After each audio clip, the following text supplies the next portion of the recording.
If your bike doesn't start, the absolute first thing you should do, test your battery.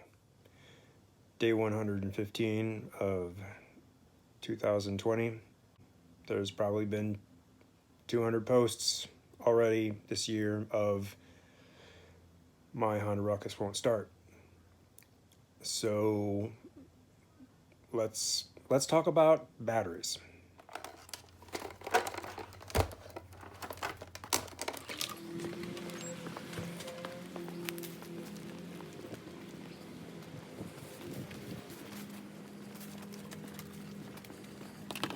Your Honda Ruckus will not start, and 99.9% of the times it's the battery. The batteries on these things are not very big.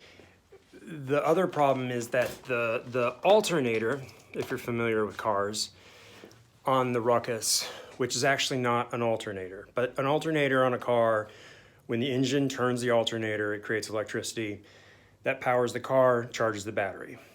The Ruckus has a starter that acts as an alternator or vice versa. It's called a stator. Alternator, starter, stator, okay? It's not super big either, okay?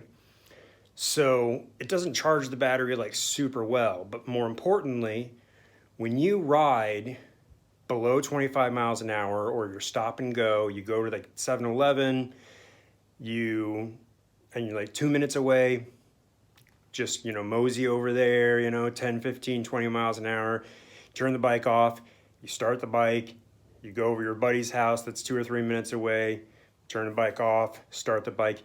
You started the bike like 3 times at this point, and you've never gone above 25 miles an hour, all right? The stator does not start to charge the bike until about 25 miles an hour. And each of those times that you used all that electricity to start the bike, it's not going to build that back up unless you ride for about 25 minutes at 25 miles an hour. And that's just starting the bike once, really. So you're basically using up the battery every time you start it. You're draining it some, and you're not charging it back up. So if you're taking a lot of short rides, you're not going on one long cruise, all right, then your battery is just slowly going to drain, and eventually the voltage will start dropping, and once you hit 12 volts, your battery's chemistry will change. Even if you charge it up to a higher voltage, it will never provide enough juice anymore, and you'll see the voltage drop drastically. So what you need to do, you need to test your battery with a multimeter, and that's what I just grabbed a second ago. And then you need to charge your battery with a battery tender, all right? Let me kind of show you what I'm talking about here. Pretty standard multimeter, right? You're gonna have some weird symbols on it. This is the ohm symbol for resistance. Over here you have a volt with a line and dots. That's for volts. That's for DC volts. And it might even say VDC for voltage direct current. And then this one has an A with a line. Sometimes you'll see VAC for volts, AC. We're not using that. We're not testing ohms, but that's good for testing fuses down here. It'll even beep. We're talking about volts, direct current, and we'll probably use 20 because we're looking for 12 to 13 volts. Closer to 13 volts is going to be a good battery, right? Now, I've got part of a bike here, but the battery on the Ruckus is going to be there. It's pretty easy to remove the back battery box with the 2 screws. Get in there and you can test the battery right there, all right? On the multimeter, you're going to have 2 leads, positive and a negative, all right? You should see on the battery, let's see. You're going to see that one side has a plus right there, okay, and a negative. Also, there's going to be a big fuse box on here, all right, and that's going to let you know that that's the positive side. The other side is going to have a green wire, and the green is ground on this bike. All the green wires are the ground. Let me get This is kind of a crazy setup. I'm trying to make something more permanent on this bike. And I've got, all right, but you can see, this is from a Metro, an older 02 to 09 Metro, but it looks the same on the Ruckus. This is the fuse box, all right? These two fuses there don't do anything. They're just extras, so I don't have them in right now, okay? These two are the important ones. But this is the fuse box. This is where you would test positive and then negative, put the leads on there, all right? Let me just show you on the Ruckus how it's the same, all right? Right there, and it's the same fuse box that would be on the positive side of the battery, all right? Let me just make sure I've gone over with everything. If you take short rides, you're gonna kill your battery, okay? At 12.4 volts, you want to charge your battery up. Once you dip below 12.4 volts, you run the risk of basically changing the chemistry inside the battery and it will no longer work properly, okay? You can get some more life out of it, but it's not great, okay? At 12 volts, generally if you go and you test a battery and it reads at 12 volts, the battery is done, okay? All right, so a lot of people are suggesting buy a really good battery, buy a really good battery, and that might help a little bit, but honestly, if you are not regularly testing your battery and keeping it charged, healthy, like you're gonna kill a nice battery too. Buy a cheap battery. Buy like the $30, maybe it's Mighty Max or whatever.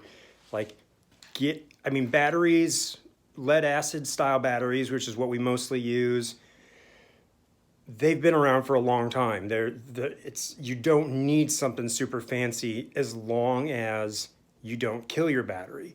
I mean, if you're sitting there and you're starting the bike and it just like won't start, and you can hear it kind of die, you're getting to the point where you're killing your battery, okay? You need to kickstart it and then ride for like 25 minutes above 25 miles an hour, and hopefully that'll charge it. But what you really should do is get a battery tender. If you're worried that your battery is getting low, test it. And you should test it on a regular basis until you understand what's killing it and when it's dying. If you think that there is another problem with the bike, like I hear a lot of people go, oh, the stator, it must be the stator, or some other issue that you think it's not starting. If you don't have a battery that's above 12.4 volts, closer to 13, it doesn't matter if it's another problem because you'll never be able to find it out.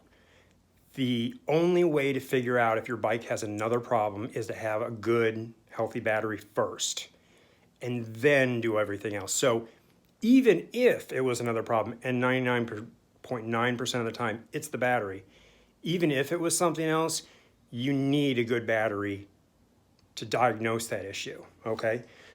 If your bike doesn't start, get a multimeter. There's like a $15 to $20 one that's great. I wouldn't get necessarily the Harbor Freight, like $8 one. Okay, go to Home Depot, spend about $19.95 on a good one. The most important thing is to remember to turn it off when you're not using it.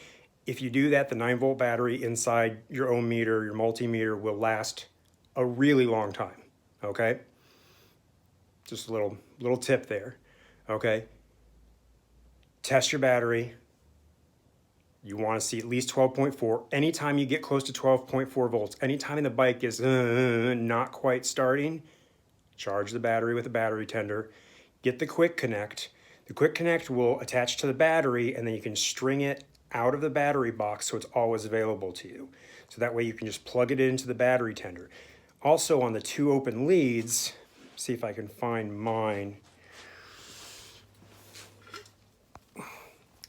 So right here, this was connected to my battery, all right? And then I just ran the rest of it down out of the box. I know it's kind of messy there. You may not recognize it but I mean, that's the Ruckus, all right? There's this quick connect, right? And those two metal prongs right there, you can see over here, this is red. So this one's gonna be positive. This one's gonna be negative, the one inside of there. If you've got it backwards, it'll just show a negative volts.